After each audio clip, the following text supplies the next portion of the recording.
Blé Goudé quitte le pays autrement. Je peux te dire, Blé Goudé a eu à participer à des congrès hors de la Côte d'Ivoire, plusieurs fois. Donc, ce n'est pas quelqu'un qui était emprisonné en Côte d'Ivoire, qui n'avait pas droit à sortir de la Côte d'Ivoire. Il est sorti maintes fois de la Côte d'Ivoire.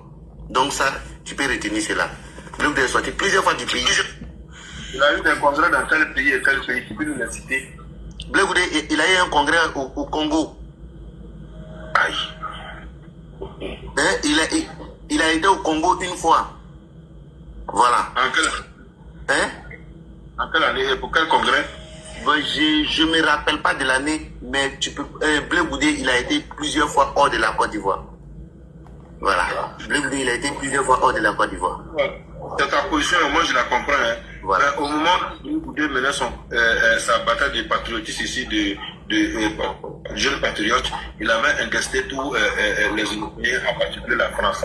Donc je me pose la question, dans quel pays Blé Goudé allait partir et puis dénoncer?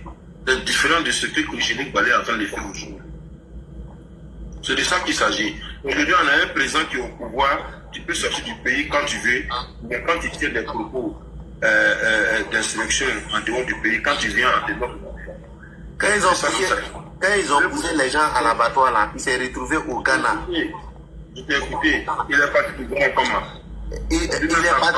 J'ai dit quand ils ont poussé les gens à s'entretuer là, il a fui, il est parti au Ghana. Donc, à tout moment. Il est parti au Ghana, il était au Ghana comme quoi? Un exilé. Il était réfugié.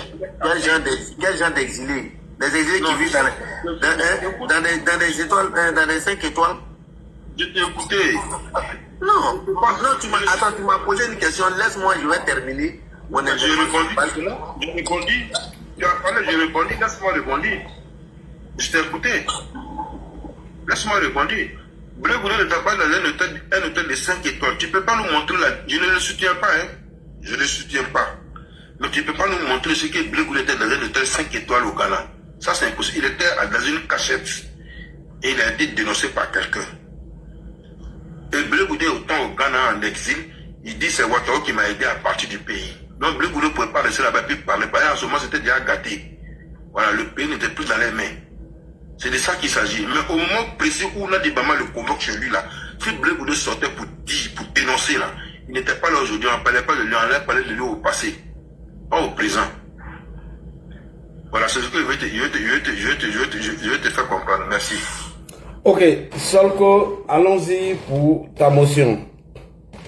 Ok, merci Ladine. Le frère qui a parlé, vraiment, bonsoir frère. Merci pour ta prise de parole. Vraiment, je respecte également ta position. Voilà. Je respecte ta position, je respecte ta prise de parole. Mais moi, j'ai deux questions pour toi. Après ces deux questions, peut-être je vais rebondir pour poser une troisième question. D'abord, la première question, quelle est l'essence de la politique, selon toi? Et la seconde question, au moment des faits, si tu étais à la place de Blé Goudé, qu'aurais-tu fait? Ce sont mes deux questions.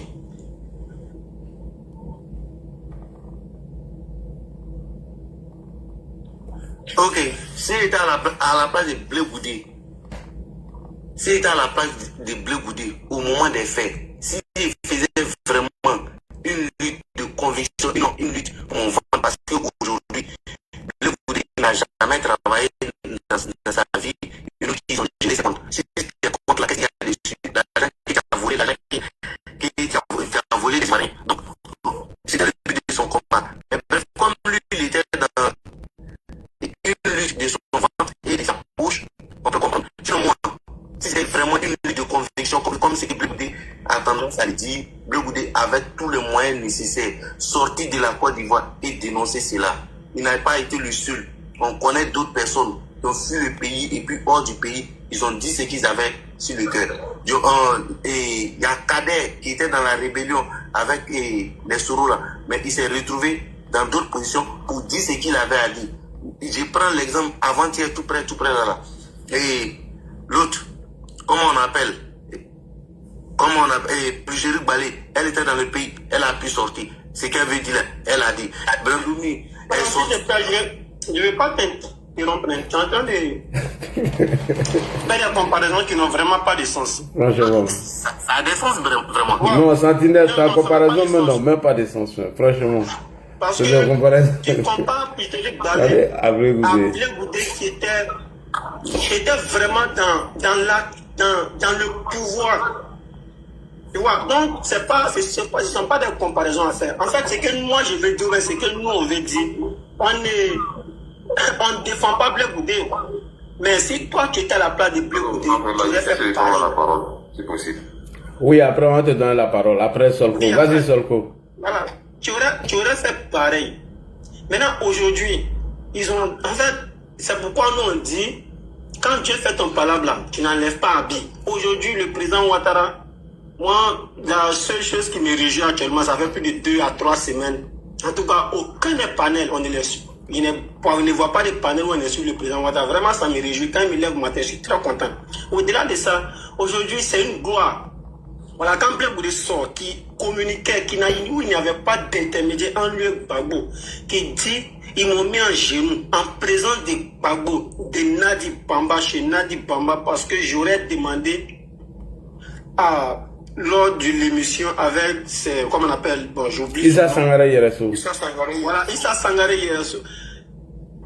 De demander, quand j'ai demandé le désarmement, parce que cette émission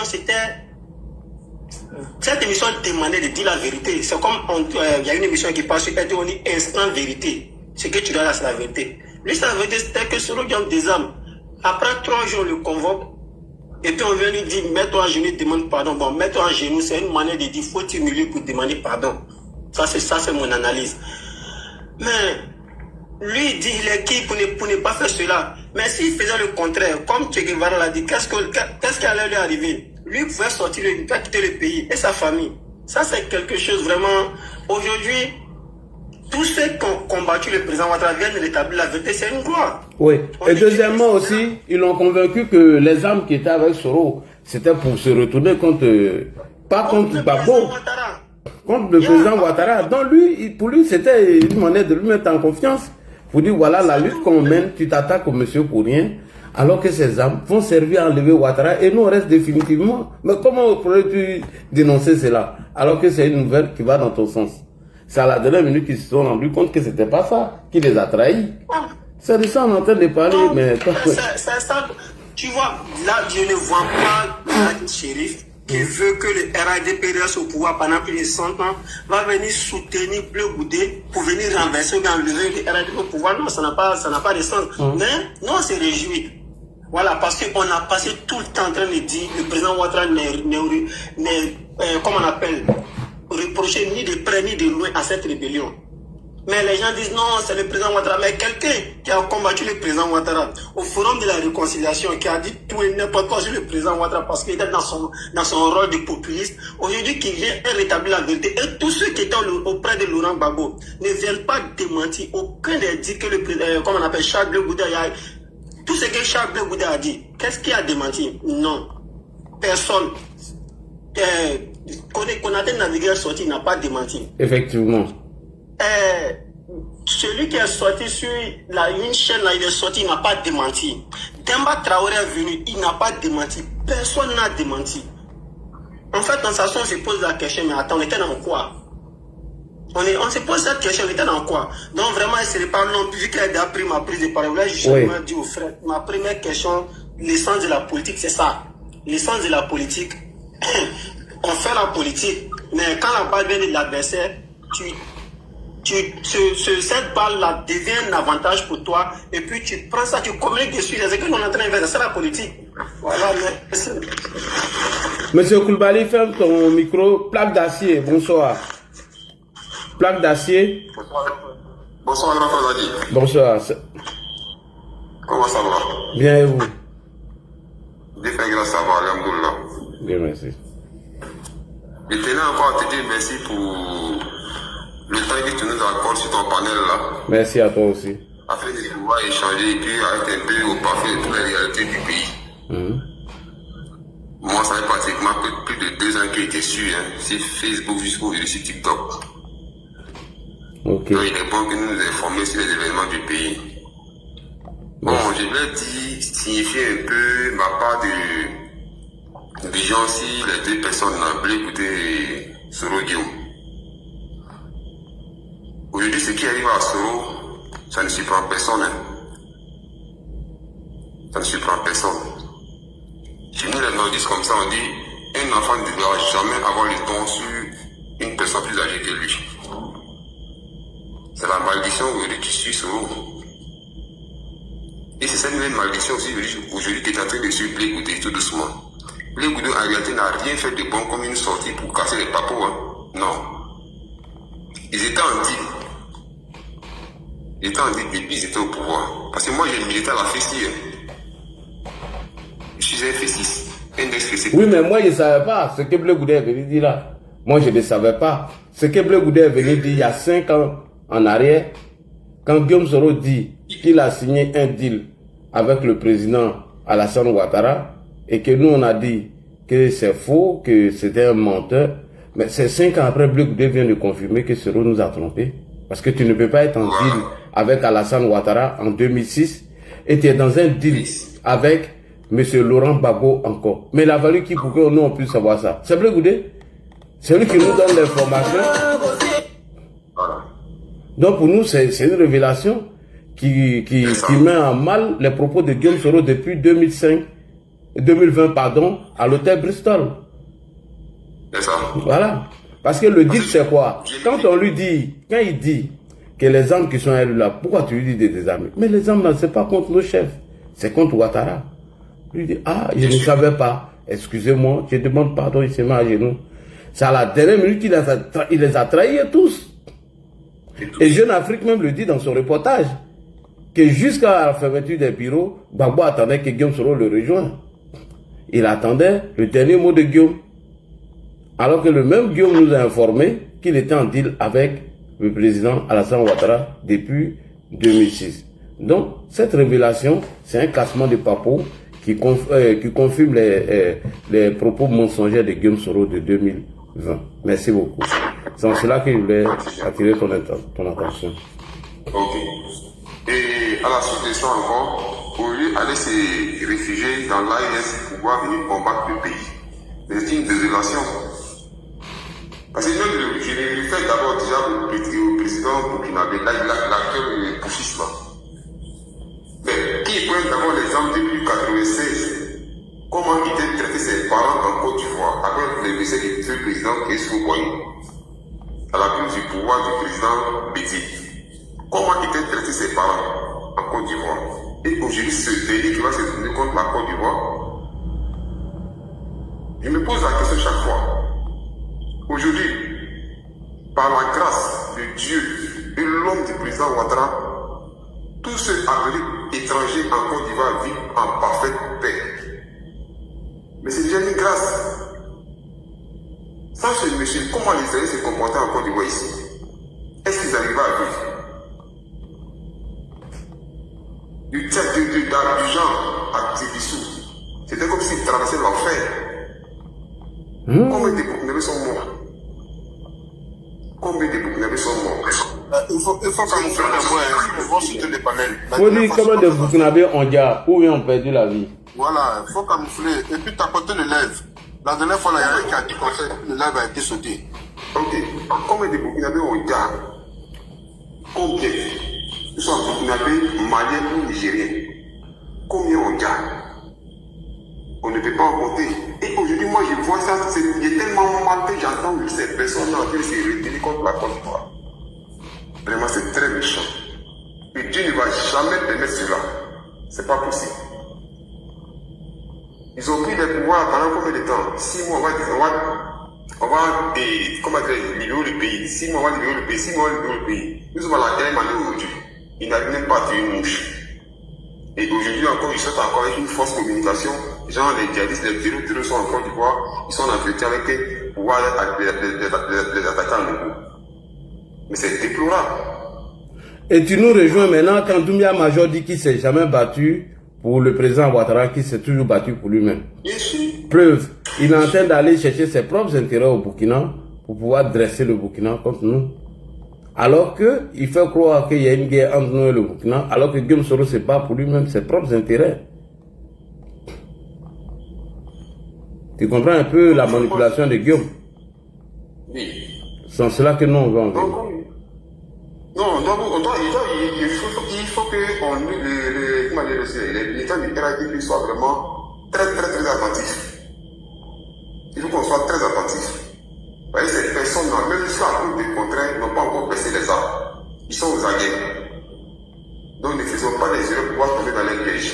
Ah oui, on le sait. C'est ce que nous disons là. Blé Goudé fut l'adversaire farouche du président Ouattara et ça, on le sait et on sait qu'il ne changera pas. Parce qu'à la fin de son intervention, il interpelle Gbagbo. Mais quelqu'un qui a passé plus de temps à salir ton papa, mais si lui-même, il vient dire que ton papa était innocent dans tout ça, mais toi, tu saisis l'occasion. Tu ne lâches pas. Voilà. Ça aurait été Mamadou Touré qui faisait ces révélations. Ça n'aurait pas les mêmes effets. Ou bien Adjoumani, ou bien comment on l'appelle, un membre du gouvernement. On n'aurait pas les mêmes effets. Voilà, c'est de ça dont on veut parler. Ouais, tu voilà, tu dis qu'il y a une motion, on attend d'abord que... Ok, merci bien, Laïe. Ouais, plaque d'acier. Oui, vas-y, Che Guevara. Ok, moi je voulais poser une question au frère qui a parlé. Plaque d'acier. Tu penses que Ibrahim Traoré, il est manipulé ou bien ce qu'il dit à la côte de nos dirigeants vient de quelqu'un?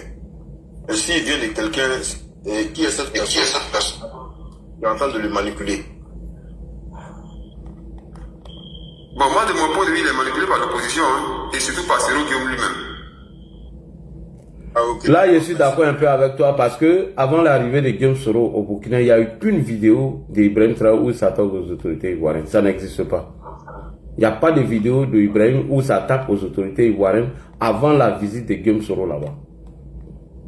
Là, je suis d'accord avec toi sur cette analyse-là. Plaque d'acier. Tu as encore une autre question? Oui, vas-y. Non, je voulais, en fait, je sais que tu as déjà fait jouer, mais je voulais faire jouer une vidéo, c'est juste 2 minutes. Vas-y. Ok, merci. Ah, pardon, ok, ça là. Tapotez le live, s'il vous plaît. Tapotez les gars, tapotez. Voilà, avant de faire, s'il vous plaît, tapotez sur ma soirée. Voilà, je pense que là, le shérif ne mérite plus de, chaque fois qu'il est en direct, ça, il mérite plus de 1 million de tapotage. Tapotez, hein. Il va vous manquer après là. Voilà, s'il vous plaît, tapotez. C'est normal. Quand moi je suis en bas, en tout cas, j'ai tapoté, il est au moins 1000. Voilà, s'il vous plaît, tapotez. Si c'est fait là pour casser les femmes, c'est le fou, on va payer. Tapotez. Partisans inquiètes, ils disent il ne faut pas aller aux élections tant qu'il n'y a pas le désarmement. Qu'est-ce que vous répondez à vos partisans qui disent cela? Les observations sont partagées. J'observe que hier, certains de mes partisans ont dit nous voulons la fixation de la date des élections le plus tôt possible. C'est ça qui nous intéresse. Mais c'est vrai que dans un pays qui a connu la guerre, le problème du désarmement est toujours le problème central. On a connu ce débat-là au niveau de la Sierra Leone, on l'a connu au Libéria, on l'a connu à RDC. Donc quand un pays a connu la guerre, le problème du désarmement est toujours un problème. Nous prenons les précautions. Et là, je viens de présider une réunion avec, outre le président de la CEI et quelques-uns de ses vice-présidents, avec toutes les forces de sécurité de Côte d'Ivoire pour voir comment organiser la sécurisation des élections. Donc une réunion qui s'est bien passée. C'est bien passé, vous êtes confiant dans le processus?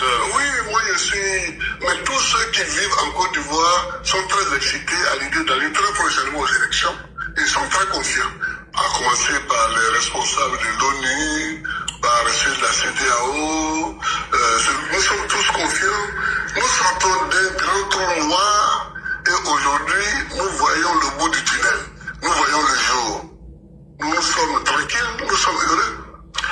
On voit le bout du tunnel pour ce qui est peut-être du processus électoral. Est-ce qu'on voit le bout du tunnel pour ce qui est du désarmement? Mais c'est notre affaire. Laissez-nous travailler. laissez-nous tranquilles. Vous allez voir que nous allons aller aux élections tranquillement. L'accord de Ouagadougou prévoyait qu'il y aurait d'abord le désarmement, ensuite l'élection. Laissez-nous travailler. C'est nous qui travaillons pour notre pays, dans notre intérêt. Nous savons ce que nous faisons. Je vous dis qu'il y aura élection sans guerre. C'est ça qui est important. Voilà. Allez-y comprendre maintenant quelque chose dans la sortie des Bleu Goudé. Là, c'était ça. Merci beaucoup. Merci, merci, merci. Moi, j'ai compris le sens de la vidéo. Alors, on va venir à Reine-Mère. Reine-Mère, bonsoir. Reine-Mère, bonsoir. C'est pas femme, c'est une fois là qui a changé son profil, mais parce qu'elle souvent, elle parle beaucoup. Reine-Mère, est-ce que Reine-Mère est là? Reine-Mère. Ah, t'es monté, si t'as bu Tchapalo, puis t'as sommeil, faut nous dire. Mon niveau, là, moi, je ne bois pas Tchapalo, je suis ta cousine. Ah, d'accord, ma cousine, bonsoir. Je suis montée sans savoir où j'étais en bas. Pardon, ma cousine. Bonsoir à vous. Bonsoir, ma cousine. Je suis en bas. J'aime bien mes cousines. Ok. Moi, je suis montée sans savoir. Non, il n'y a pas de problème, Reine-Mère. Alors, c'est vrai, il faut clarifier. Solko, je voulais te remercier, toi et puis, chose comme on appelle, Che Guevara, parce que dans notre camp, au RHDP, souvent, il y a ce genre de questions que nous devons répondre. Vous voyez, c'est ça la démocratie au sein de notre parti. Voici un sujet où on n'a pas les mêmes points de vue sur le sujet, mais on arrive à s'entendre, on arrive à s'expliquer. Tu imagines que c'est deux bords ou bien deux soroïstes qui ne s'attendent pas, ça va en cacahuète. Donc nous, on arrive à expliquer nos points de vue concernant la sortie de Charles Blé Goudé.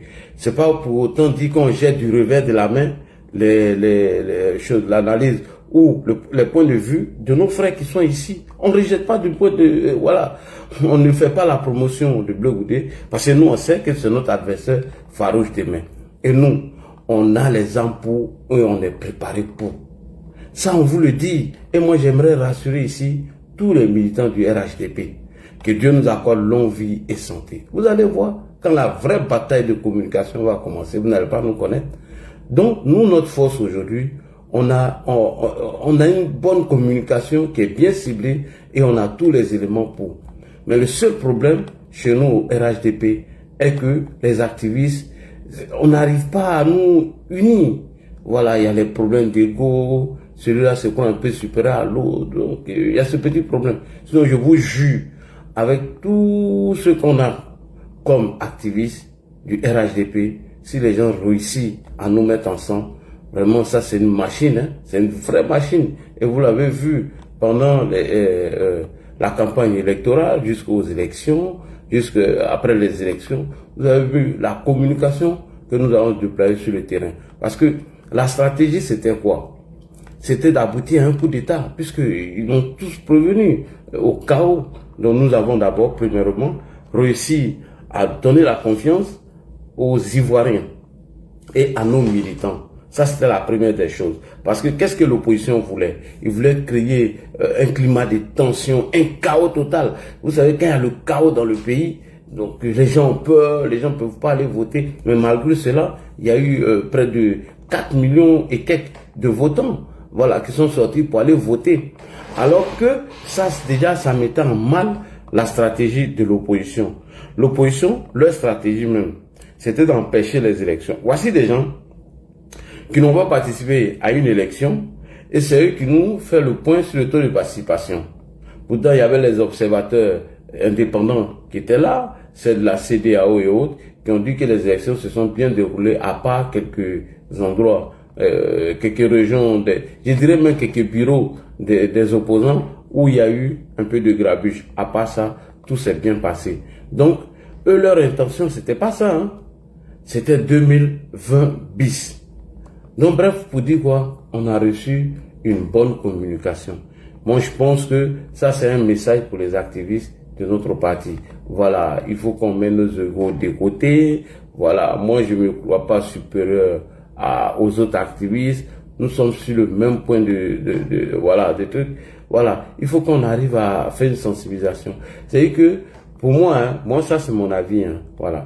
on aurait dû créer une familialité entre nous, créer une plateforme où on peut mener des actions ensemble, comme le fait aujourd'hui l'opposition. Qu'est-ce qui fait que les gens n'arrivent pas à croire ces gens de messages rapidement? Parce que les pro-Gbagbo sont étonnés lorsqu'il y a ces gens de révélations sur le coup. Ils sont étonnés. Pourquoi? Parce que depuis que Guillaume Soro a quitté notre camp, ce n'est que le mensonge. Ils sont servis à longueur de journée. La propagande, le mensonge, la diffamation. Donc, bref, c'est pour vous dire que, en force de mentir aux gens, en force de dire des contre-vérités que les gens ont tellement avalé, donc, quand on apporte la vérité, les gens sont surpris et ils sont étonnés. Même le frère que je salue ici, commandant invisible, on n'a pas souvent les mêmes analyses. Hein. Voilà. Lui nous dit, faites attention, c'est le serpent. Nous on dit oui, on sait. On sait que c'est le serpent. Mais comment noyer le serpent demain dans son propre eau? Donc c'est en cela que nous nous battons pour, bien évidemment, éviter les incompréhensions entre nous. On a un frère même qui a fait une sortie ici à Nikélé, j'ai vu de parler parce que moi, quand je prends la parole au sujet des assos, je vais vous dire la vérité, je serai interpellé. Ben, moi, il les va même dangereux, mais moi, quand tu me provoques là, tout ce que tu as dit avant là, moi, il sort tout. Hein. Moi, il ne vient pas dans le combat pour venir te caresser dans le sens du poil. Non. Moi, il sort les vrais missiles. Donc, tu t'imagines qu'il est parlé, il va aller me répondre. Alors qu'il y a des missiles qui sont prêts dans mon ordinateur à l'air là. Quand il a commencé à les exploser, tout de suite, vous allez voir que l'opposition va récupérer. Ils vont me dire, oui, là, il vient à Abidjan. Voilà, alors que bon, il n'y a pas de congé, allez laisser réconciliation. On m'a déjà fait ça en 2020. Donc, pour moi, j'évite le gars même. Je l'évite. Ben, moi, le jeu, il va s'attaquer à moi. Ah, je lui dis en même temps, hein, s'il regarde mes vidéos, il n'a qu'à regarder. Parce que moi, il y a une bombe ici de 2015, 2018, juste en 2020. Le jeu est sorti ça là. Ah, lui-même va se poser la question, où t'es guidé, tout ça là. Non, ça pourquoi l'ancien bandeur de CD. L'ancien bandeur de CD. C'est pourquoi il vise Azo dans 2 jours là. Quand il y a son débat, mais je quitte là-bas. Azo, c'est. Ouais, c'est en tout là, Fasco, comment tu vas? Alors, commandant invisible, bonsoir. On a vu le ministre de la Défense prendre contact avec les populations. D'abord, j'ai vu les images. D'abord, commandant invisible va faire son entrée sur ça d'abord et puis il va continuer. Merci beaucoup. Bonsoir Lagui. Bonsoir mon frère et ami, combattant de lutte, commando invisible. Merci infiniment. Tous mes respects à toi Lagui, au même titre que le Tché et Solko, sans oublier tous les autres panélistes, et tous ceux qui t'accompagnent dans ce combat-là, ce combat noble que tu mènes. Merci infiniment à toi d'œuvrer donc au triomphe. Bonsoir, commando invisible. Le poiret du voyage qui salit. Merci de toi. Merci de Dieu. Il avait disparu. Hein. Depuis là, il a appelé, il n'a pas répondu. Il a vu comment invisible s'est levé. Voilà. Oui. Merci le lion, merci. Donc une fois encore, bonsoir à tous. Merci donc du travail que tu fais, Ladi, pour le triomphe de la vérité sur le mensonge. Pour permettre toujours à cette lumière-là de s'imposer à l'obscurité. Pour ce qui est de l'entrée en matière concernant donc la présence de photocopies à Bobo, félicitations à tous. Je ne sais pas si la décision avait été entérinée par la direction avant. Toujours est-il que on a été très content après un de tes panels de savoir donc que photocopie a été choisi pour donc briguer la mairie d'Abobo. C'est une très bonne nouvelle parce que Abobo le mérite. Abobo a une histoire sacrée. Donc que ce soit la photocopie, le petit frère du président lui-même, le ministre de la Défense actuel, au cadre du logo qui sort aujourd'hui, le maire, candidat maire donc d'Abobo, c'est une très très bonne nouvelle. Pour dire quoi? Pour dire que le président lui-même est conscient de l'importance d'Abobo. Il est conscient de l'importance stratégique d'Abobo dans la conservation du pouvoir du RAGP et il se rappelle, comme il a toujours dit, de ce passé-là où Abobo était en première ligne. Abobo, nous le rappelons encore une fois, fait partie de la ligne de feu du RDR des années 94. Cette ligne de feu qui partait d'Agnaman jusqu'à Djamé en passant par Bobo. Lorsque la mobilisation commençait à Bobo était rejoint par les militants d'Agnaman qui s'ajoutaient à ceux d'Adjamé. On va dire qu'en ce moment-là, Abidjan sentait que le RDR était en mouvement. Abidjan sentait qu'il y a une force qui s'était réveillée. Donc sa présence aujourd'hui, avec sa prise de contact qu'il a avec la population, c'est un très bon départ. Il a décidé, avec son équipe de campagne, de faire une sorte de proximité, en commençant par les responsables chefs traditionnels, chefs religieux. C'est une très bonne chose. D'ici le 8 décembre, ou encore la date des élections municipales, ça va aller crescendo. La date des élections municipales aussi, ça va aller crescendo, au point où il va y avoir une symbiose qui va se créer entre le ministre de la Défense et justement les populations d'Abobo qui, certes, en ont entendu parler, seront très ravis qu'il soit le premier magistrat de leur ville. Donc c'est de leur commune. C'est important, Abobo le mérite, et dans les propositions qu'on avait faites sur ton panel, nous ne sommes pas trop trompés entre lui et Hams, mais finalement, c'est photocopie qui a été retenu. C'est une très très bonne nouvelle. Parce que si les soroïstes ont des idées dans la tête, ce qui n'est pas écarté, la seule commune où ils pourront peut-être s'appuyer, il y a deux choses. Soit ils sont convaincus que Yopougon va se rallier à eux, mais ils essaieront de commencer par Bobo. Donc il faut un homme fort à la tête d'Abobo, au point justement de détenir les leviers et tous les mécanismes de la politique à Bobo. Donc nous sommes très très contents justement du fait que le ministre de la Défense soit aujourd'hui en pole position pour récupérer Abobo. Alors ceci dit, nous saluons encore tout le monde, hein, sans oublier les 11 victimes qui nous ont quittés récemment à l'occasion donc du Front commun, hein, du mot d'ordre du Front commun. Et puis l'autre point aussi, en dehors de la présence du ministre de la Défense sur Abobo, c'est l'incendie des bus de la Sotra Abobo. Donc nous demandons aussi que les enquêtes soient poussées et soient menées au point donc de savoir quels sont ceux qui sont justement à la base de ces incendies des bus, notamment ceux d'Abobo. Alors nous préconisons, nous conseillons à l'État, dans le futur, si ce serait possible, de privatiser peut-être la Sotra de moitié, au point où la sécurité, notamment avec l'installation des caméras, fera que on aura moins d'incendies dans le contexte électoral.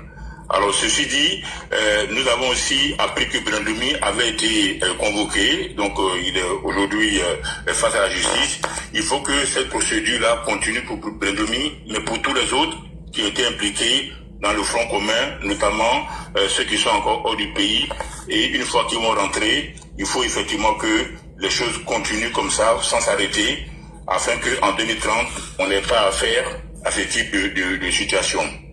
Alors, lorsque Blé Goudé, pour venir donc au thème du sujet, Blé Goudé est intervenu, quelques jours après, ou même pas 2 jours après, Bemba Traoré est arrivé sur le même plateau de télé. Alors, j'étais un peu quand même curieux, je voulais l'écouter, je voulais savoir ce qu'il allait nous dire, et puis bon, je n'ai pas dit que je n'ai pas été déçu, mais j'ai été déçu, j'ai été déçu dans le mauvais sens.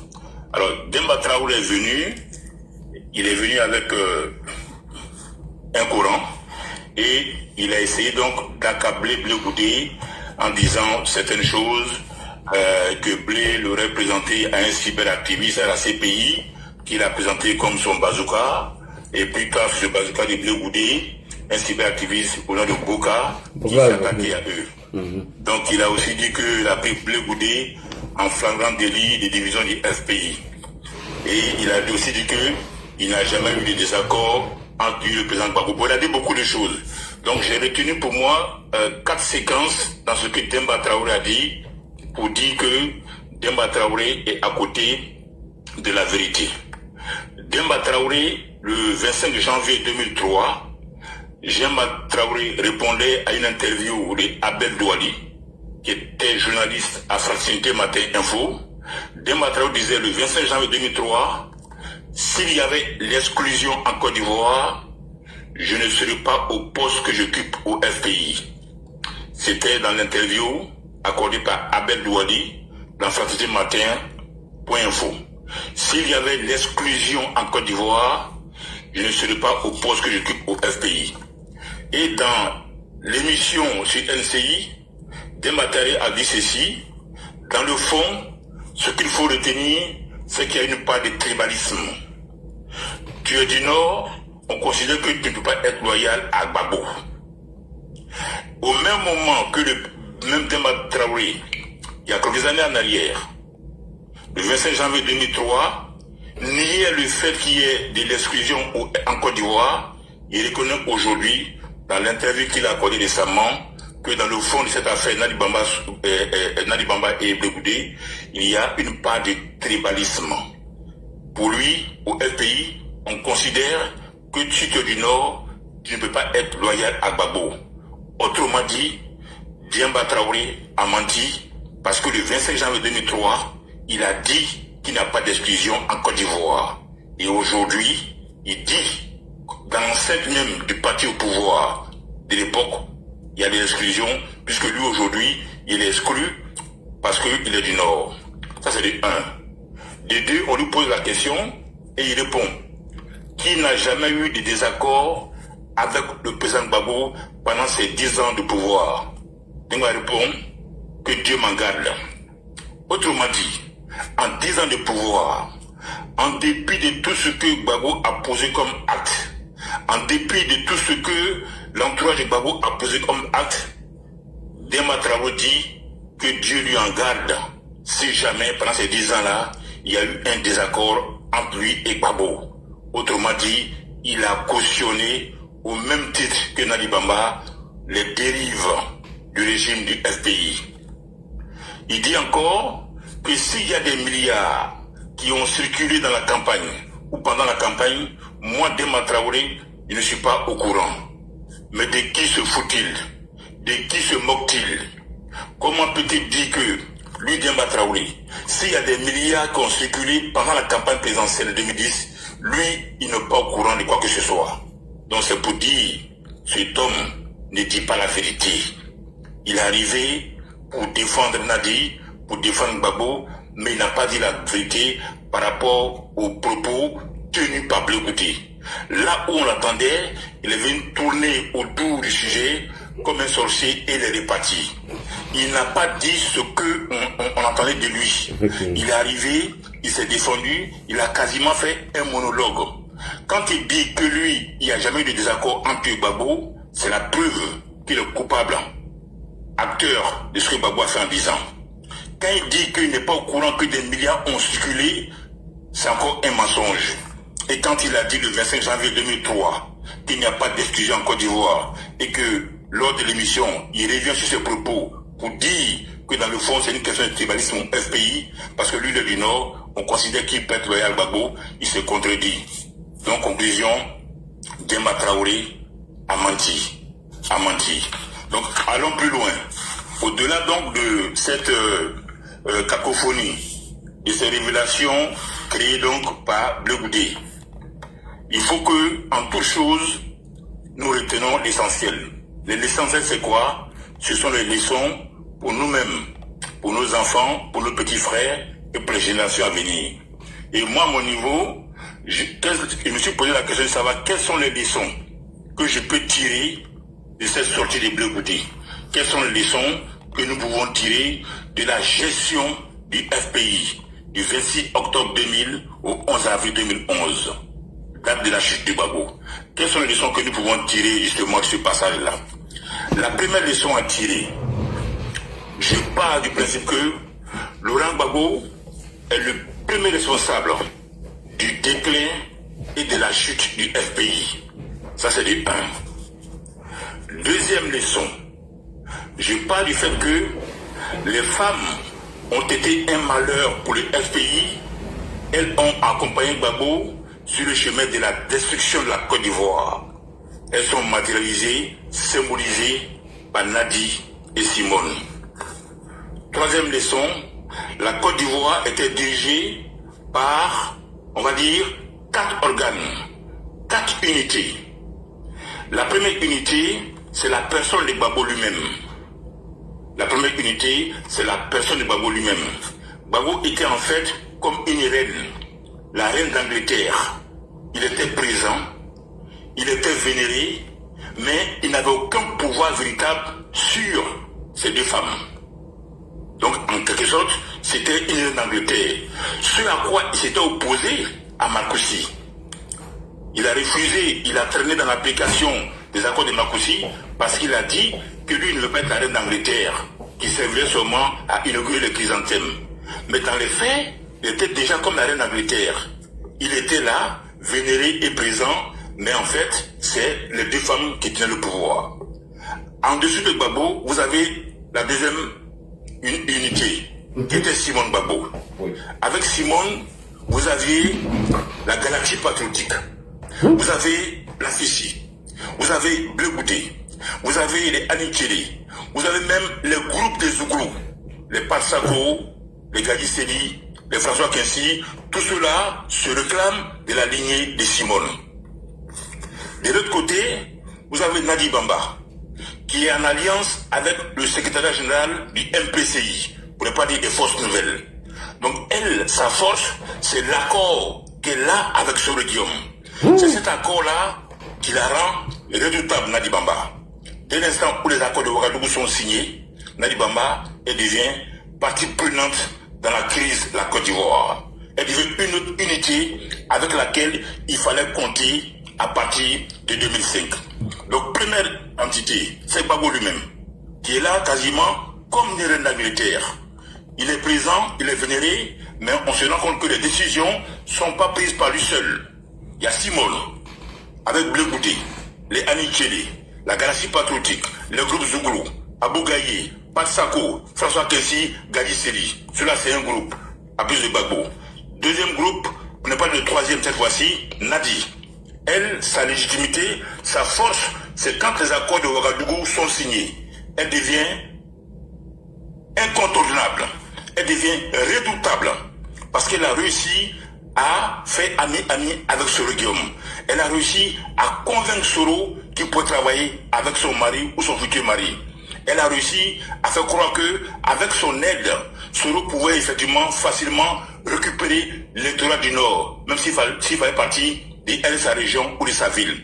Donc, dès l'instant où il y a cet accord, Nadi devient un acteur clé de la politique en Côte d'Ivoire. La 4e unité, c'est une partie d'église catholique.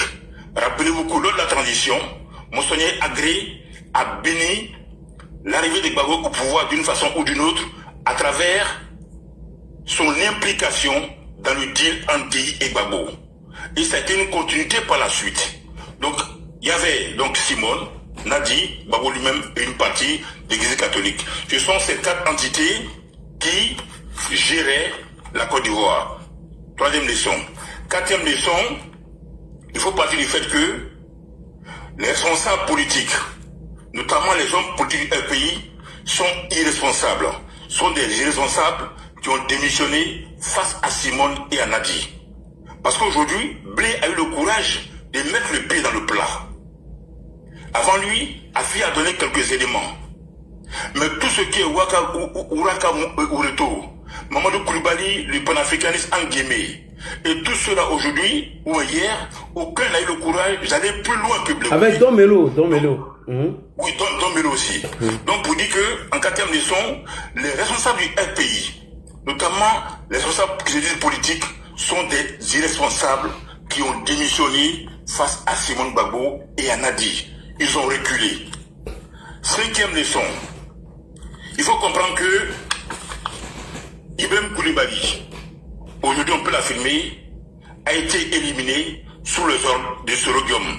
D'autant plus qu'il était au courant de la machination du deal entre Soro et le FPI.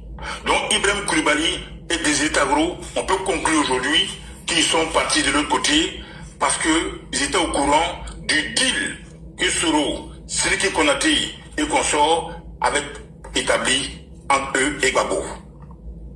Septième pardon.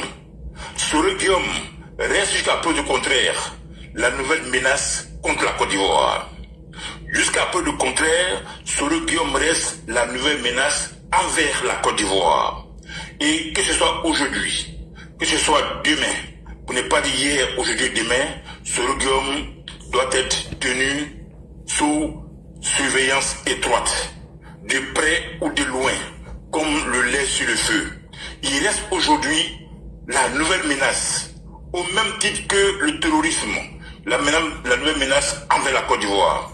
Car Soro est capable de transformer les membres de la galaxie patriotique, les membres du Front commun, l'entourage de Gbagbo. Soro est capable de les transformer en terroristes.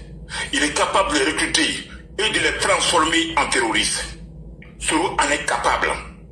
Donc il reste aujourd'hui la nouvelle menace envers la Côte d'Ivoire. Parce que si Soro réussit à les faire, on va estimer que c'est un problème ivoirien.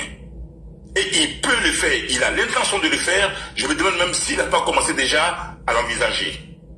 En recrutant ces gens-là qui se réclament les Gbagbo, qui sont passés par là, en exil ou pas, et faire d'eux des gens, parce qu'ils ont vécu en Côte d'Ivoire, ils connaissent notre pays, ils connaissent les villes, et amener ceux-là à s'attaquer à la Côte d'Ivoire. Soro en est capable. Il est capable de transformer ces gens-là en terreau. C'est la septième leçon. Huitième leçon. Soro Guillaume est l'inspirateur d'un monsieur comme Sidiki Konaté par le fait qu'il s'oppose aux décisions de la direction du RHDP, comme hier, Soro Guillaume lui-même s'est opposé au choix du président Alassane Ouattara. Si vous voyez des gens comme Sidiki Konaté aujourd'hui bomber le torse, dire qu'ils vont aller en indépendant, après tout ce dont ils ont bénéficié, ils s'inspirent de Soro Guillaume. Donc Soro est l'inspirateur de Sidiki Konaté. Neuvième, Sidiki Konaté est bel et bien Kess Yapi. Vu sa déclaration qu'il a pondue au lendemain de la sortie de Blé Goudé, j'en tire la conclusion que Sidiki Konaté est bel et bien Kess Yapi. Dixième leçon. Dieu protège le président Alassane Ouattara. Dieu aime le président Alassane Ouattara. Nous partons du consulat que Dieu nous aime tous. Mais Dieu a démontré à quel point il a mis sa main sur cet homme-là. Il a mis sa main sur Alassane. Il a mis sa main sur la Côte d'Ivoire. Onzième leçon. La question, c'est de savoir entre l'amour de l'argent et l'amour de la Côte d'Ivoire, où se situe la nouvelle génération qui aspire à diriger la Côte d'Ivoire de demain. Quand on voit que Soro Guillaume, avec son groupuscule ou son conglomérat de jeunes, sans oublier Nadi, ont été capables de dealer comme ça, mettant en jeu la vie des milliers et des millions d'Ivoiriens. Donc je me demande, parce que quand on dit deal, on dit intérêt financier. Quand on dit deal, on dit intérêt mercantile. Donc ils avaient financièrement quelque chose à gagner dans ce deal en 2007. Et on l'a bien vu, on l'a démontré. Soro prenait la primature, il y avait des gens qui partaient à la police, à la gendarmerie, dans l'armée, aux impôts, dans les ministères juteux, même dans les ambassades. Donc entre l'amour de l'argent et l'amour de la Côte d'Ivoire, où aujourd'hui se situe cette nouvelle génération qui se réclame de Soro Guillaume et encore de Gbagbo Laurent. Donc c'est une leçon que nous devons tirer. Au point où quelqu'un vient nous dire que lui du GPS, poser la question entre l'argent et l'amour de la Côte d'Ivoire, qu'est-ce que toi tu préfères? Qu'est-ce que toi tu peux choisir? Parce qu'on a bien vu que Soro a privilégié l'argent, le bien matériel, au détriment de la vie des milliers d'Ivoiriens. Toi qui te réclames le GPS, qui s'appelle Diomandé, ou encore qui t'appelle Kiwafori Soro, ou encore Soulé pour ne pas salir ma bouche, ceux-là, demandez-les, quel est leur degré d'amour pour la Côte d'Ivoire? Quel est le degré d'amour pour la Côte d'Ivoire? Parce que Soro a démontré, en 11e leçon, que lui, il privilégie l'argent. 12e leçon. Deuxième leçon, il est temps que nos pasteurs, ces évangélistes, pour ne pas dire l'Éternel des armées, ils doivent demander pardon aux Ivoiriens. Parce que ceux-là, dans leur chapelle, ils ont fait croire que la crise ivoirienne était une crise religieuse. Ils ont mis dans la tête de leurs fidèles qui devait haïr les sympathisants du RAGP, du RDR et le président Alassane Ouattara. C'est la leçon aussi que je tiens, parce que quand Bleu Goudé parle, Bleu Goudé dit il allait voir le pasteur Béon afin d'intercéder auprès de Gbagbo. Autrement dit, l'emprise de la religion catholique n'est pas à négliger.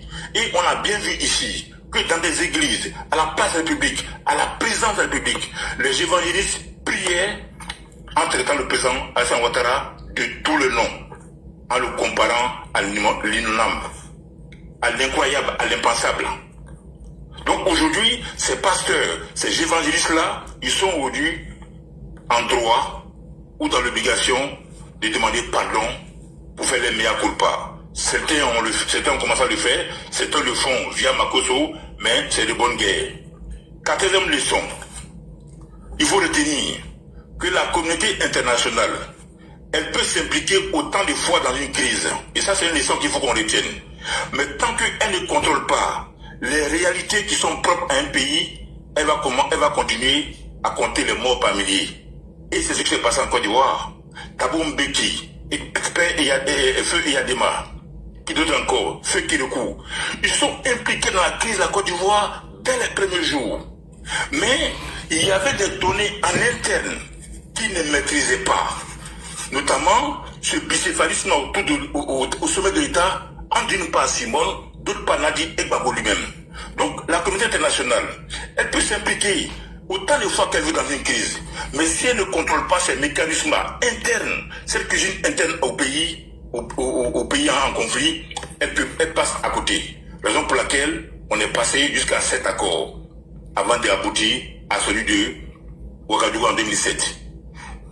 15e leçon, il faut dire au panafricanisme de dimanche, au Franklin Nyamsi, aux journalistes aux journalistes pyromane, Alain Foucault, Jules Domché, Nathalie Yam, il faut dire à ce panafricanisme-là et qu'on sort que les guerres en Afrique sont aussi et très souvent provoquées par les Africains eux-mêmes. On l'a bien vu avec le cas de la Côte d'Ivoire. C'est pas tout le temps l'Occident qu'il faut indexer. Le cas de la Côte d'Ivoire nous a démontré qu'il y a des guerres chez nous qui sont nourries, provoquées par nos frères et sœurs. Quand on dit à Bleu Goudé que les armes que Soro a, ce ne sont pas les armes qui seront utilisées contre les gens des Gbagbo, ça en est la preuve. Et on est parti comme ça jusqu'à occasionner le départ dans l'autre monde de 3000 personnes ou plus. Donc à ce panafricanisme-là, il faut rappeler que les conflits, les guerres chez nous ne sont pas forcément, ils sont aussi et très souvent provoqués par des Africains eux-mêmes. Et à partir de là, elle a dit, je vais faire un break pour dire que ces leçons-là que moi, à titre personnel, j'ai tirées, j'espère que on prendra le temps de méditer là-dessus. Parce que, quoi qu'on dise aujourd'hui, Blé a lâché une bombe. Et je ne pense pas que Blé Goudé, irait plus loin que ça. Pour moi, il ne va plus rien dire. Il va s'arrêter là. C'est que les considérations à la fois religieuses, régionales et tribales qui vont entrer en ligne de jeu. Si on est sûr, si certaines personnes pensent que ce que Blé va dire risque d'éclabousser Gbagbo, il n'ira pas plus loin. Parce qu'il a dit, Gbagbo est son mentor. Il donne tout le droit à Gbagbo sur sa personne. Il peut encore apporter beaucoup à Gbagbo. S'il est persuadé que ces prochaines déclarations vont nuire à l'image de Gbagbo, alors il ne va plus rien dire. Il ne va plus rien dire. Donc, j'aimerais tirer mon frère à main à ce niveau-là, et puis te remercier et laisser la parole aux autres. Merci, commandant invisible. Puisque toi-même, le premier jour, tu ne l'as pas raté, et c'est vrai. Et quand tu écoutes son narratif à la fin, il demande à ce que Gbagbo lui donne une chance, qu'il revient pour ressouder le morceau qui est en ce moment dépendant. C'est vrai. Donc, je vois ce que tu es en train de dire. Parce que là, il faut qu'on le pousse à bout. Parce que là, si on ne le pousse pas à bout, je pense pas qu'il va dire un mot. Mais il sait qu'il va faire des sorties de temps en temps pour, bien évidemment, répondre au camp qui soutient Gbagbo. Nous, c'est nos souhaits. Même s'il ne tape pas Gbagbo, il n'a qu'à parler du camp de Gbagbo. Qu'est-ce qu'ils ont fait pour prendre Laurent Gbagbo en otage? Nous, c'est de ça qu'on a besoin. Mais la bombe qui vient de lâcher, ça fait beaucoup de dégâts, ça fait beaucoup de bruit pour l'heure. On s'en tient qu'à ça. Il y a Che Guevara qui veut faire une motion. Che Guevara, oui, vas-y. Non, là, c'est moi qui a fait Oui, Solko, vas-y. Vas-y, Solko. Ok, vraiment, merci. Moi, je ne serai pas loin dans ma motion. Ma motion, c'est de savoir, avec la bonsoir commando invisible, vraiment merci pour cette analyse. Avec la sortie de Bleu Goudé, est-ce que les gens, on peut encore on peut poursuivre le camp Laurent Gbagbo pour les faits qu'ils ont commis en Côte d'Ivoire? Parce que là, avec l'arrivation de Bleu Goudé, c'est grave. Est-ce qu'on peut les poursuivre? Moi, c'est ma préoccupation. Si on peut les poursuivre, vraiment, je pense que les démarches peuvent être entreprises. Donc, je veux savoir, est-ce que les faits pour lesquels ils ont été déjà jugés à la CPI, là, pour ceux pourquoi ils ont été acquittés, est-ce qu'on peut requalifier les faits pour dire les Djali il y a eu en Côte d'Ivoire, c'est du fait de Laurent Gbagbo et essayer de les poursuivre pour ce qu'ils ont causé à la Côte d'Ivoire, comme malheur, comme tort.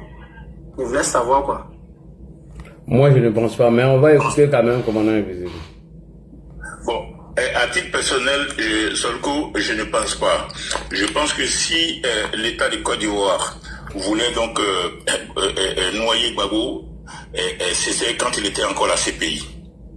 À ce moment-là, il suffisait de trouver les éléments qui ne manquaient certainement pas pour le confondre à la CPI.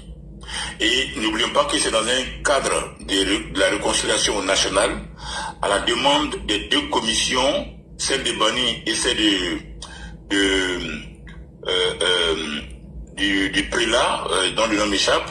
C'est à la demande de ceux-là, quand ils ont rendu le rapport de la commission, donc vérité et réconciliation, le ressenti qui est revenu une fois, deux fois, c'était que l'État de Côte d'Ivoire s'implique dans le retour de Gbagbo en Côte d'Ivoire, qui aurait pu être un accélérateur pour la réconciliation. Donc à partir de là, l'État de Côte d'Ivoire, d'une façon ou d'une autre, facilite son retour, donc elle ne peut pas encore se dédier en le poursuivant. Ça c'est de 1. Secondo, on ne tire pas sur une ambulance. Vous comprenez? Si il fallait tirer une ambulance, le 11 avril 2011, le problème était réglé et puis c'était fini, quand il a été capturé.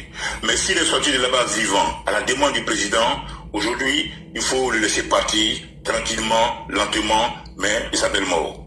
Donc, lancer encore une affaire judiciaire serait de faire de lui un martyr, serait faire de lui un héros. Oh oui. Or, c'est ce qu'ils veulent qu'on comprenne les gens du PPACI et du FPIR. Et c'est en cela que nous on dit que le bon Dieu a vraiment inspiré le président Alassane Ouattara le 11 avril 2011. Parce que si quelque chose était arrivé à cet homme-là, aujourd'hui, l'histoire serait réécrite. On devrait présenter comme le Foti de Lumumba, le Foti de Sankara, ainsi de suite. Heureusement qu'il a été pris vivant, il a été pris en vie. Il est revenu en Côte d'Ivoire. Et sa démarche, les propos qu'il a tenus ont démontré en fait qu'il était loin, qu'il était très très loin d'un panafricaniste ou d'un combattant. C'était pas un héros. Donc aujourd'hui, si on ouvre un de ces judiciaires, on fait de lui un héros que les Camerounais vont reprendre, les communicants souris vont reprendre, et ainsi de suite, ainsi de suite, ainsi de suite. Donc laissons-le tel qu'il est, marcher à reculons, mettre 2 minutes pour faire un pas, mettre 10 minutes pour poser le deuxième pied, laissons-le aller comme ça, tranquillement, et après, on n'en parlera plus, rien qu'au passé. Oui, moi je partage aussi cette analyse de commandant invisible. Solko, quand tu regardes Gbagbo aujourd'hui là, je t'invite à aller regarder sa dernière sortie là. Quand il était en train de rejoindre la salle de réunion, franchement, moi j'ai eu des pincements au cœur. C'est un monsieur qui est beaucoup fatigué. Moi j'ai l'impression que Gbagbo, ça c'est mon impression, ça c'est mon avis personnel. J'ai l'impression que Laurent Gbagbo, ils ont diminué son âge. Parce que quand tu le vois en apparence, il apparaît plus vieux que le président Alassane Ouattara à 80 ans. Donc, il est fatigué même. Tu sens que le monsieur, il est fatigué. Et lui-même l'a dit dans son interview avec Alain Foucault qu'après les législatives, il va prendre sa retraite. Il a fallu encore la même Bamba pour dire que ce n'est pas encore fini, que Gbagbo, à son dernier mot, a dit que c'est un commandant qui n'abandonne jamais le navire lorsqu'il y a naufrage. Donc, laissons eux-mêmes faire le bon travail, comme l'a dit le frère commando invisible. Parce qu'il ne faut peut-être pas faire de lui un héros. ce qui est le souhait de Gbagbo aujourd'hui, parce qu'il a échoué en tout. Il a échoué en tout. Moi, je pense qu'il faut le laisser comme ça, voilà, ça serait encore mieux. Ça, c'est mon avis personnel. Donc, si sur le côté, il y a quelque chose à ajouter, il n'y a pas de souci. Non, vraiment, vous avez raison. Ça, c'est vrai. En fait, je doutais parce que j'ai été quitté pour un faire. C'est pourquoi il n'y a pas de réqualification. En tout cas, j'ai compris parce que faut pas lui donner une occasion où il va sortir encore en héros. Voilà, donc, c'est vrai, voilà, faut les laisser mourir de eux-mêmes, leur propre mort, parce que c'est mieux ainsi. Vraiment, merci pour cet éclairage. Merci beaucoup. Merci. Fasco, le vendeur de CD. Ah, le vendeur de CD. Comment tu vois? Non, mais c'est vrai, c'est que le commandant invisible dit, eh, ma grande soeur, fais-moi Western Union, il y a besoin de l'argent. Comme chose. T'as oublié Che Guevara, lui, il avait motion. Ouais, Che Guevara, oui, Che Guevara, ta motion, pardon, excuse-moi, Che Guevara. Ouais, bien, commando, bonjour, une très bonne analyse. Toi, tu es bien auprès du roi de l'Angleterre, hein, pour être vraiment un conseiller. Parce qu'au RHDP, il y a tout, il y a Gakbo, il y a Ladi Shérif qui est là, voilà, vous êtes le commando invisible, une bonne analyse. Ma question est la suivante. Est-ce qu'avec les révélations de Blé Bouté, et à la fin de ces révélations, il demandait à ce qu'on lui donne une chance?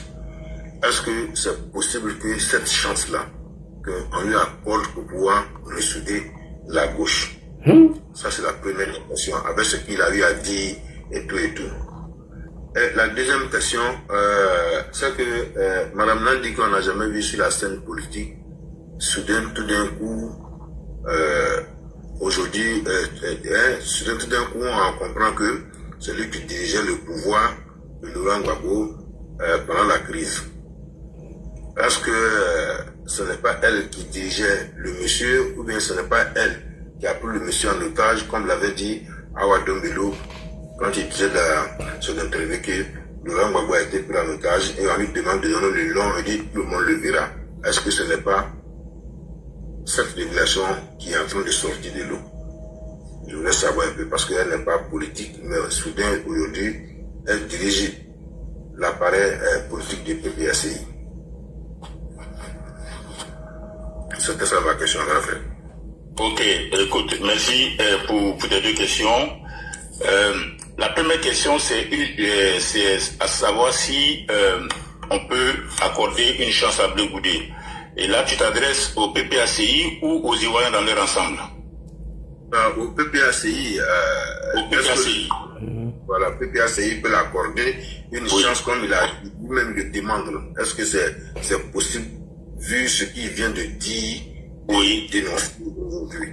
Oui, je pense que le PPACI peut lui accorder une chance. Parce que le PPACI est composé des anciens fessistes. Et Blé, son élément naturel, c'est ceux-là. Parce que quand il revient d'Angleterre à la faveur de la crise, la crise en 2002, quand il vient, il va s'appuyer sur la FESI. C'est sur le FESI qu'il va s'appuyer, et puis après, sur une partie de la GFI, mais c'est essentiellement sur la FESI. Au point même de faire oublier Jean-Yves Djibopieux, qui à l'époque était encore à la FESI, le secrétaire général. Donc, quand tu parles de chance, oui, le PPACI peut lui accorder cette chance-là. Et c'est ce qui va justement permettre à Nadi, parce que Nadi aujourd'hui, sa survie tient du fait que Gbagbo est encore présent. Sa survie aujourd'hui en politique là, tient du fait que Gbagbo est encore présent. Si Gbagbo décide un jour d'aller s'installer en Belgique, ou de quitter la Côte d'Ivoire, ou même se retirer à Mama pour de bon, Nadi politiquement, il n'y a plus rien. On n'entendra plus parler. Parce que elle n'a pas, on va dire, cette connaissance politique comme c'est le cas avec Simone. Donc Blé, à ce moment-là, il va récupérer l'électorat du PPACI. Et avec Picasse qu'il a défendu, si tu te rappelles bien, sur le podium, sur le plateau, il peut être dans une sorte de deal ou encore de collaboration avec Damana Picasse, avec les Kouagussin, avec les Blaise Lasme. Parce que tous ceux-là que vous voyez, Blaise Lasme, Damna Picasse, Augustin, Andoré Picasse, leur idole c'est Bleu Goudé. Leur référent c'est Bleu Goudé. Qui lui a pour référent Babo Laurent. Donc Blé, il pense, il sait très bien, voilà pourquoi dans son interview, il a ciblé Nadi. Pour dire quoi? Que si demain Nadi n'est pas là, lui, il va récupérer l'électorat de Babo. Et il peut le faire. Donc ça, c'est la première réponse. Raison pour laquelle il dit toujours que quand il a parlé de la gauche, c'est justement certains qui sont aujourd'hui en prison. Mais il y a d'autres encore qui ont suivi Don Melo qui sont là. Don Melo n'a pas cette connaissance du terrain que Bleu Goudé a. Si Don Melo demain il veut prétendre faire des grandes choses en Côte d'Ivoire, il va falloir qu'il s'appuie sur un homme de terrain qui est Bleu Goudé. Parce que je parle de Simon et de Gbagbo quasiment au passé. Parce que Simon aussi est beaucoup affaibli. Elle est beaucoup fatiguée. Donc l'électorat de Simone, celui de Gbagbo, plus le financier qui sera sûrement Don Melo, parce qu'il est financé par la Russie, Bleu Goudé a un terrain fertile devant lui. Donc oui, ils n'auront d'autre choix que de lui accorder cette chance-là, si et seulement si Gbagbo se retire. Parce que si Gbagbo se retire, Nadi sera obligé de se retirer. Elle est en politique parce qu'il y a Gbagbo. Son destin politique est lié à celui de Gbagbo. Si Gbagbo se retire, Nadi le suit. Et en ce moment-là, Blé va faire la mise avec l'électorat de Gbagbo de Simone. Deuxième question, est-ce qu'elle a pris Gbagbo en otage? Oui. Pour actualiser même ta question, regarde l'image que Gbagbo a donnée aujourd'hui, hier, quand il est apparu. Hier, regarde l'image qu'il a donnée. En son temps, le grand Félix Faure-Boigny-Féfal, quand il quittait en Suisse ou en France, pour des raisons médicales, on le cachait. L'avion même qu'il présentait, et qui le transportait, atterrissait parfois à Yamoussoukro. Pour ne pas qu'on voit l'état dans lequel se trouvait le grand Féfal, le grand Boigny. Et regarde Gbagbo aujourd'hui. Hier, quand on l'a vu, là, il y a parlé tout à l'heure de peine. Oui, il fait de la peine. En temps normal, on devrait lui mettre dans une sorte de, comme on a fait à Bourguiba, on va lui imposer le repos. On lui impose le retrait de la vie politique. Il a été ancien chef de l'État. Il a eu une gestion scandaleuse, calamiteuse. Sa famille biologique, ses enfants devaient se mobiliser afin de lui accorder ce droit au repos. Et on a l'impression que c'est à la demande de Nadi qu'il continue encore de sortir, de faire des gestes qui sont saccadés comme un robot. Et ça fait pitié. Franchement. Ça fait pitié. Et en temps normal, elle, aujourd'hui, elle avait l'occasion de permettre à Gbagbo d'avoir une fin honorable. Il se retire de tout ce brouhaha politique. Il se repose. Si possible même, il commence à implorer le bon Dieu, comme l'a fait Moussa Traoré au Mali quand il était en prison, après ce qui s'est passé au Mali. Les gens qui étaient en ville pour aller voir Moussa Traoré en prison pour lui demander des bénédictions. Alors qu'il avait fait tirer sur les gens. Elle aurait pu rapprocher Gbagbo du spirituel. Mais aujourd'hui, elle continue encore de l'utiliser. Et quand tu le vois aujourd'hui, il fait de la peine. Il fait pitié. Il fait pitié.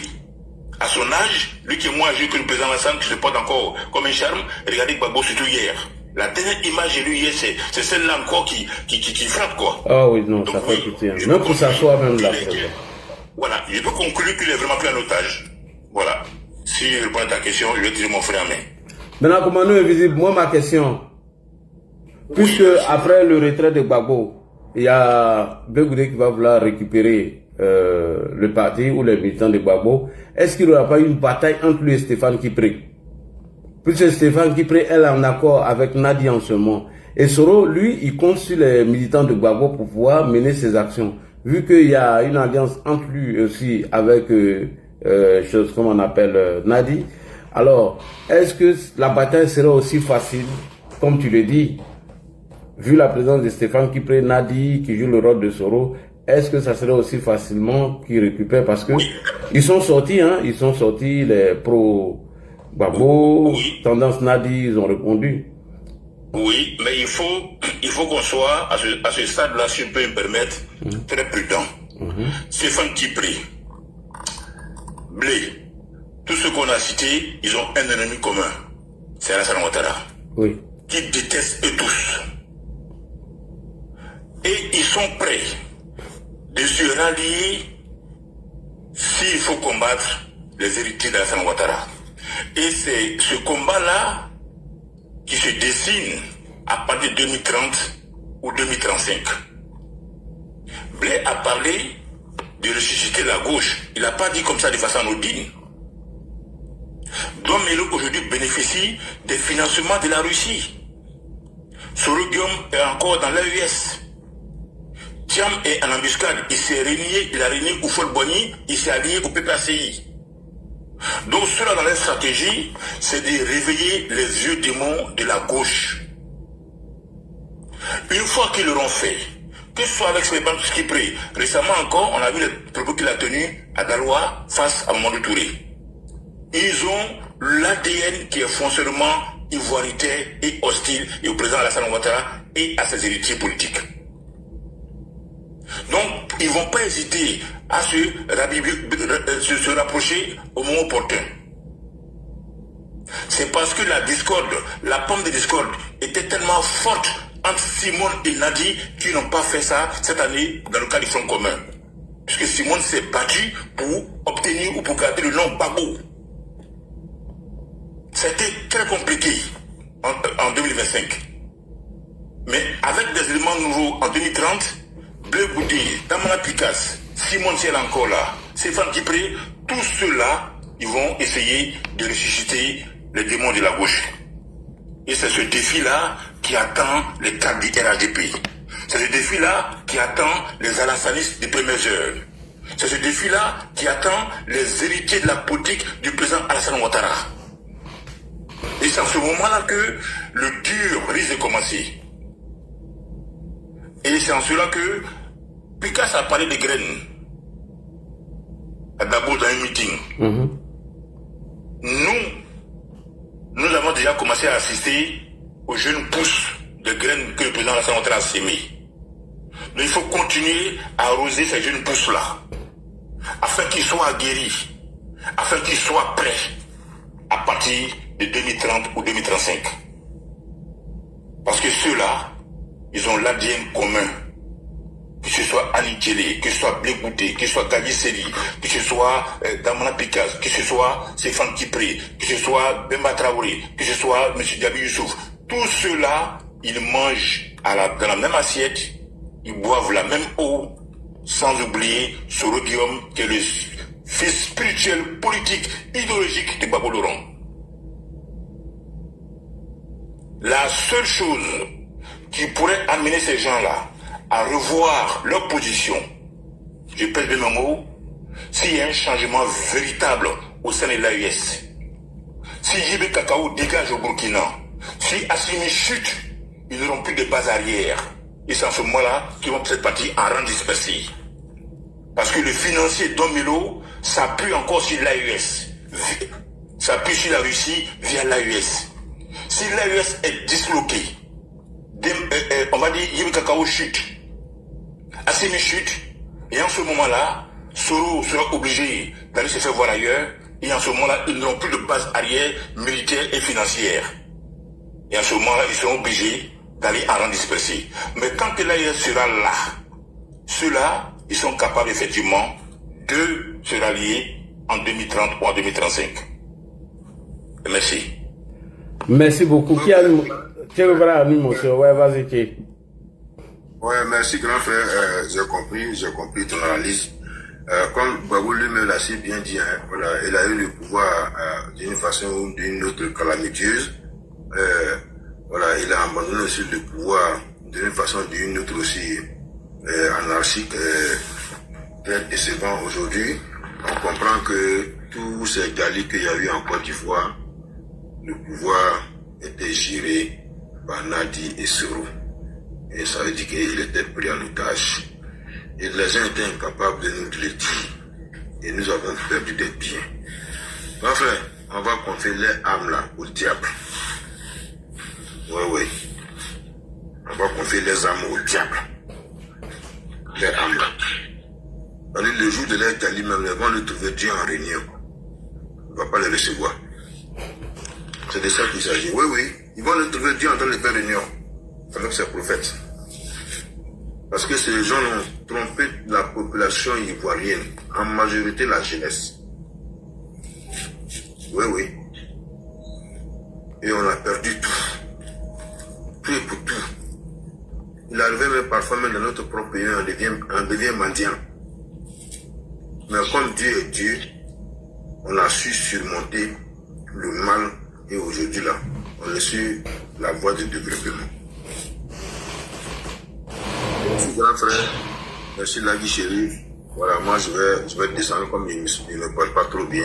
Ouais. Voilà, je vais me reposer. Faut aller boire ton enseignement. Ce qui est sûr, c'est une bataille. Soro Guio n'a pas d'idéologie. Oui, non, Soro lui n'a pas d'idéologie, frère. Soro lui compte sur les autres là. Hein. Soro lui compte sur les gens de Gbagbo pour pouvoir mener ses actions. Sinon, Soro lui n'a personne. C'est pourquoi le commandant invisible parle de 2030. Est-ce que l'AES serait là? Si l'AES est là, parce qu'eux ils sont capables de s'unir encore à Soro. Malgré qu'ils savent. Peut-être là où ça va basculer, comme commandant invisible le dit, ça serait Blé Goudé. Si Blé Goudé a réussi à prendre les militants de Gbagbo, chose que je ne crois pas que serait difficile parce que les Stéphane Kipré sont... eux ils savent. C'est pourquoi ils ont mis cette communication en place. Parce qu'ils savent qu'après Gbagbo c'était Blé. Donc je ne pense pas que Blé aura les militants de Gbagbo aussi facilement. Donc bref, parce que si Blé il a les militants de M. Gbagbo, dites-vous qu'il ne va jamais s'allier à Soro, puisqu'il connaît déjà ce que Soro a fait. Lui-même le dit, Blé ne va jamais s'allier à Soro. Quoi, ça est rassuré. Blé ne s'alliera jamais à Soro. C'est pour lui, Soro, lui, il allait, Soro va faire la même chose qu'il a fait à Gbagbo. Il le dit toujours, hein. Il dit lui, il ne va jamais s'allier à Soro, donc soyez rassurés. C'est comme Thiam. Quand Thiam est arrivé, tous les accords du PDCI avec le GPS, Thiam a mis tout à l'eau. Hein. Il a parlé des serpents, il a parlé de plein de choses. Donc, voilà un peu la vue des choses. Donc, s'il n'y a pas de prise de parole, je pense qu'on va mettre fin au panel. Et puis, demain, on va entamer un nouveau sujet encore. Merci beaucoup à vous. Et on sera demain. Salam alaikum à vous. Merci.